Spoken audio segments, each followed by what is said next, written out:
Hello, welcome to another episode of Matt's Minis, presented by Mr. Louis LaFleur. I am Matt Johnson.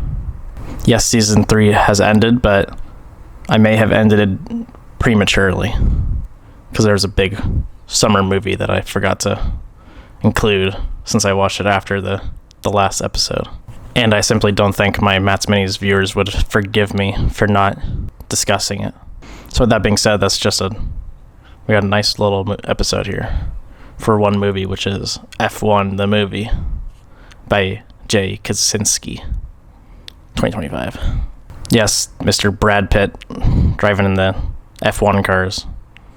He didn't actually drive an F1 car, I don't think, right? It was an F2 car, whatever it was. His Expensify mobile. Have you seen a movie with more product placements? It seems like they thought they could get away with it, because F1 is...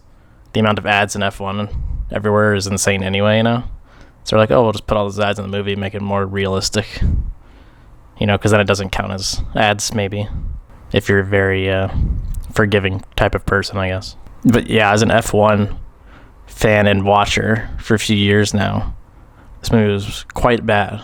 It seemed like it was getting off to an okay start with this, shitbox car that is getting a big upgrade and now is going to be raceable, because that has happened recently, even with the McLaren. But let me just say, they got basically nothing about any of the racing or races correct in any way, and it's really just a cringe overload. Like the first race, Sunny Haze, Mr. Brad Pitt comes in and causes 4 safety cars with crashes on purpose, which is just blatant cheating. And 4 times. After maybe 2, he would be getting a disqualification. They're not, basically it just treats the FIA people like they're the stupidest people on earth, which maybe they are, but it's impossible to miss that. It treated F1 like it's not a sport, like it's just like a goofy little game that anybody could come in and just rig for themselves. And why aren't people doing that? You gotta win at any costs.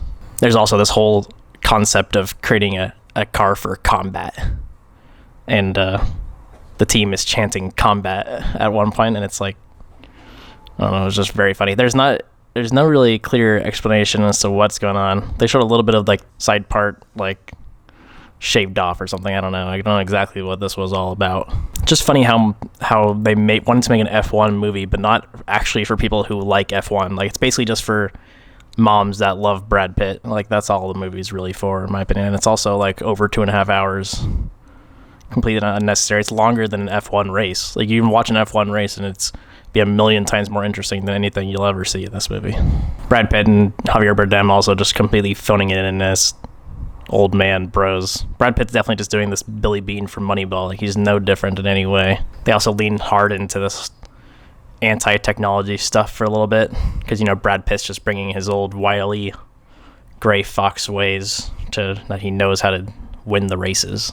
The young kid is just a stupid media magnet that only cares about making money and doesn't care about winning, trying to use technology to win, and that's stupid because you can just use your body and your brains and your brawn.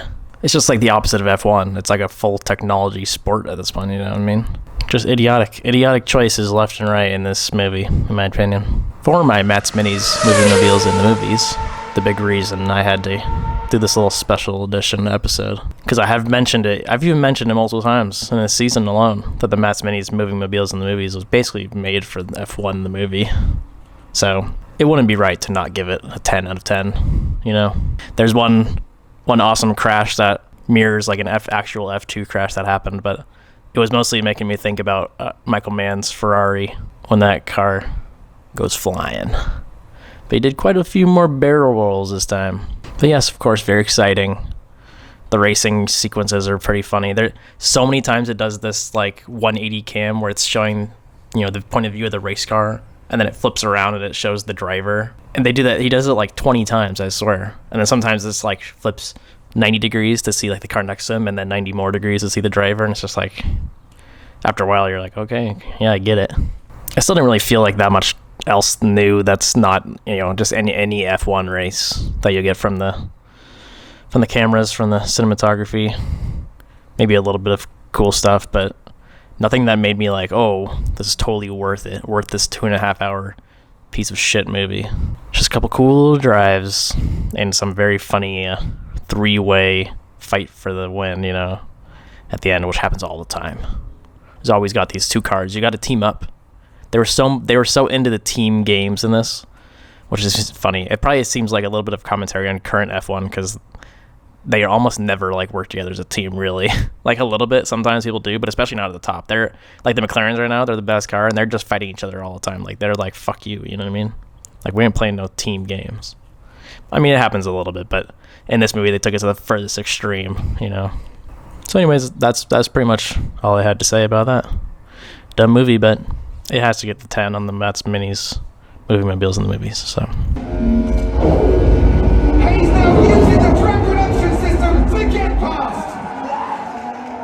Won't be able to hold him off, guys. I got no grip. This is trouble now for Apex GP. The Red Bull's tyres are now warm, and Hayes hasn't got his tyre advantage from the start anymore. We've seen the attack. Now it's all about defence. And Perez on the attack into Vale. Hayes is in trouble. This could be the places reversed. And it is. Signing off.